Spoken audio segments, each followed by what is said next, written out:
진 회장님 인터뷰를 보신 분들은 기억하시겠지만은 진 회장님 HLB의 롤모델이 길리어드 사이언스사입니다.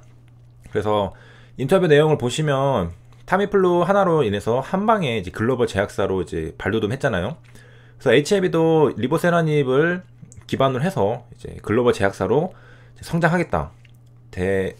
새로운 글로벌 제약사로 다시 환골탈퇴하겠다. 그런 식의 인터뷰를 한 적이 있습니다. 그래서 이번에 기사 나온 거랑 상당히 유사하죠.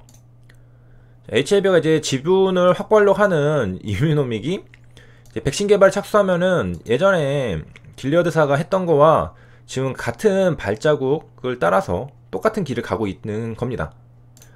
그래서 이제 타미플루를 좀 보면은 이제 1996년에 길리어드사가 개발하고 2016년에 로슈 유명하죠. 사가 이제 독점을 판매했던 그 상품명입니다.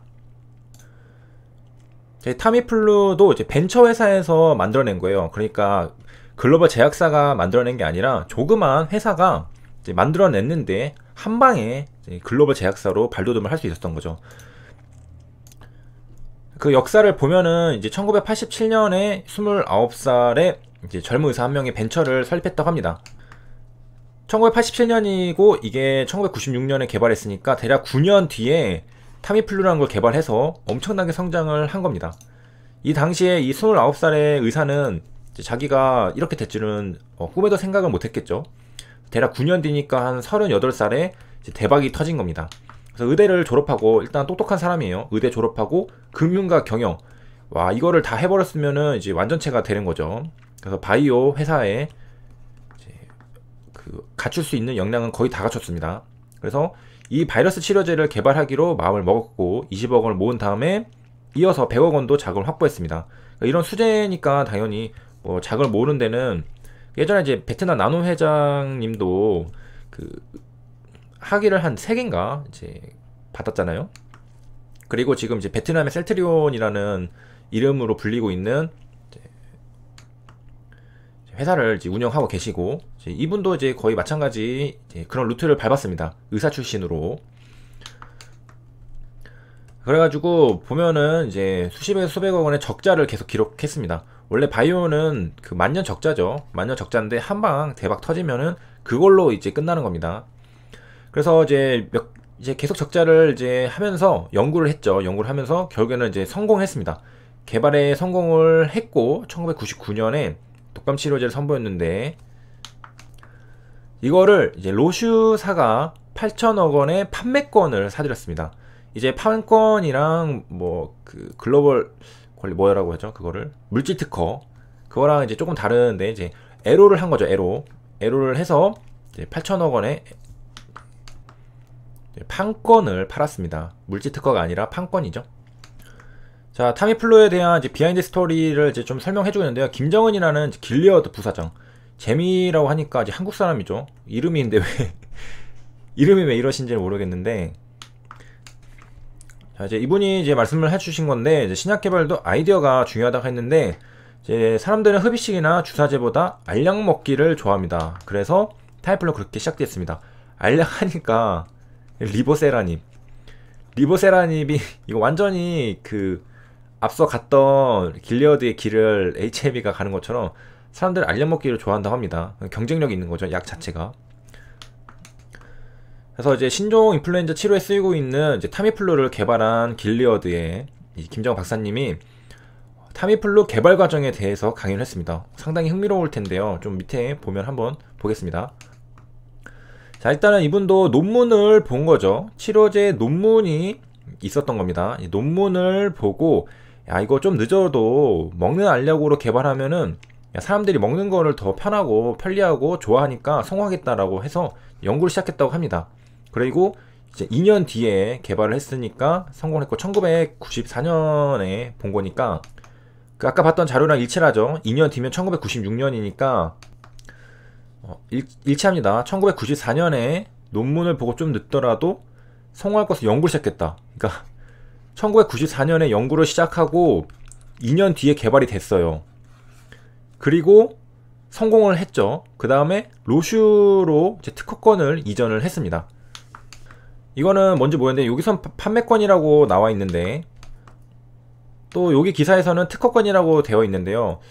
두 개 살짝 다 다르잖아요. 근데 특허권이랑 판권이랑 뭐 둘 다 한 건지 아니면은 이 라이센스 아웃을 그냥 좀 특허권이라고 번역을 한 건지 모르겠습니다. 자, 어쨌든 로슈사가 이제 판권, 최소 판권은 가져간 거죠. 8천억 원에. 8천억 원의 최소 판권은 이제 가져간 거고, 물질 특허까지 넘겼는지는 일단은 기사가 두 개가 좀 그 용어가 정확하지 않아서 확실하지 않습니다. 어쨌든 최소 판권은 넘긴 겁니다. 자, 이렇게 해서 2년 만에 개발이 됐고, 이게 단박에 시장 점유율 95% 대박을 터뜨렸다고 합니다. 그래서 길리어드랑 로슈 다 돈방석에 올랐다고 하고, 이야기 한 번에 1조 3천억 원 매출을 올렸다고 하고, 올해라고 하면은 위에 기사가 언제 나왔냐면은 2009년이거든요. 2009년이면 이미 이때 3조니까. 그리고 이제 이에 대한 매출이 22% 로열티라고 했다고 합니다. 그러니까 이제 물질 특허는 넘긴 게 아니라 저 특허권은 이제 판권이죠. 판권을 넘긴 거예요. 그래가지고 22%니까 아, 대박이죠. 대박. 그 다음에 이제 여기서 이제 자신감 얻었는지 또 이제 3개씩 뭐가 했던 거를 하나의 알약을 만드는, 길리어드는 이제 편리성을 되게 중요시하는 회사 같습니다. 사람들이 복용하는데 이것도 중요하거든요. 용어가 생각이 안 나네요. 아무튼 성공 시장에서 이제 65% 점유를 했다라고 합니다. 그 다음에 이제 부작용이나 내성 문제가 있었는데, 자, 이런 게 있었죠. 막 그 창문 밖으로 뛰어내리고 막 그런 무서운 게 있었는데, 인플루엔자에서 비롯된 증상이라고 하네요. 이거랑은 직접 연관이 없다는 것으로 조사됐다고 하고, 자, 아무튼 그래 뭐 48시간 이내 투약해야 효과가 크다고 하고, 넘기면 약효가 떨어진다라고 했고, 언제든 변종이 생길 수 있고, 이 경우는 이제 효과가 없겠지만은 이제 뭐 확률상은 0.1% 이 변종이 생길 가능성은 하고, 이때랑 지금이랑은 또 약간 다른 거죠. 지금 신종 또 다른 거니까. 자, 그래서 여기까지 이제 그 비하인드 스토리를 읽어봤는데요. 자, 길리어드사가 롤모델이잖아요. HLB의 롤모델은 길리어드사라고 그 진 회장님이 밝혔습니다. 그래서 길리어드의 이제 그 루트를 보면은 일단은 개발했어요. 개발하는데 얼마나 됐냐? 그 논문을 보고 2년 뒤 개발이 성공했어요. 그 다음에 어떻게 했느냐? 직접 판매가 아니라 에로를 했습니다. 그리고 어디에다 에로를 했냐면 로슈사에다가 에로를 한 다음에 대박이 터진 겁니다. 로열티는 22%를 받기로 했고요. 이렇게 봤을 때 이제 HLB가 그 이뮤노믹이라는 이제 회사를 이제 자회사로 둘 예정이잖아요. 이뮤노믹을 통해서 이제 개발을 한다면은 이제 한 2년 뭐 얼마나 걸릴지 모르겠지만 또 개발이 된다면은 이제 로슈사에게 에로를 했던 것처럼 또 어떤 회사에게 에로를 할 가능성이 높습니다. 또 대박이 터지는 거죠. 그리고 논문을 보고 개발을 시작했다고 했잖아요. 그것도 상당히 유사한데요. 그 논문을 본 게 그 유나이트 기술을 가지고 있잖아요. 요거에 대한 효과성이 있다는 논문을 봤어요. 그런 다음에 이제 개발에 착수를 한 거죠. 그 시작하는 게 매우 유사합니다. 그 자세히 보시면 아시겠지만 논문을 일단 보고 한 거예요. 그냥 아무것도 없는 그 노 베이스에서 하는 게 아니라 일단은 효과가 있다는 논문을 보고서 오케이 개발 들어가자 하는 거죠. 그리고 이제 길리어드는 2년이 걸렸는데 이제 HLB 이뮤노믹은 이제 몇 년이 걸릴지 모르겠지만 뭐 비슷하게 걸린다고 볼 수 있겠죠. 그렇게 하면은 이제 또 에로. 자, 그리고 이제 지금 시장은 1시 13분인데요. 흐름을 보면은 공매도 지금 금지 상태거든요. 여기 위에 보면은 공매도 과열이라고 써져 있고 공매도 금지가 되어 있습니다. 전 종목이 다 공매도 금지인데요. 과거에 이제 호재 뉴스가 나왔을 때 HLB 주가랑 지금 현재 주가를 조금 비교를 해보면 살짝 다른 걸로 좀 알 수가 있어요. 옛날에는 이렇게 한번 급등을 하고 나면은 땅땅땅 하고 나면은 이렇게 하다가 줄줄줄줄줄 흘렀어요. 그래가지고 사람들이 이번에도 또 실망하고 이거는 뭐 포기한 사람들이 되게 많았습니다. 근데 지금 보면은 물론 이거 지나면 어떻게 될지 모르겠지만 저점을 계속 지켜주고 있는 모습입니다.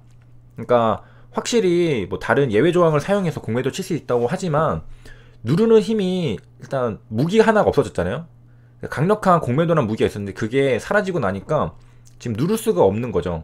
그래서 보면은 이런 자리들 보면은 고점이 지금 약간 올라가 있잖아요. 그리고 저점도 살짝 올라가고 있고, 옛날엔 이게 아니라 반대로 이렇게 됐잖아요. 이렇게 됐는데 왜냐면 계속 눌러대니까 위에서. 근데 이 공매도 금지 효과가 좀 있는 것 같아요. 그 느낌이 그렇습니다. 여기까지 이제 살펴봤고요. 시청해주셔서 감사합니다.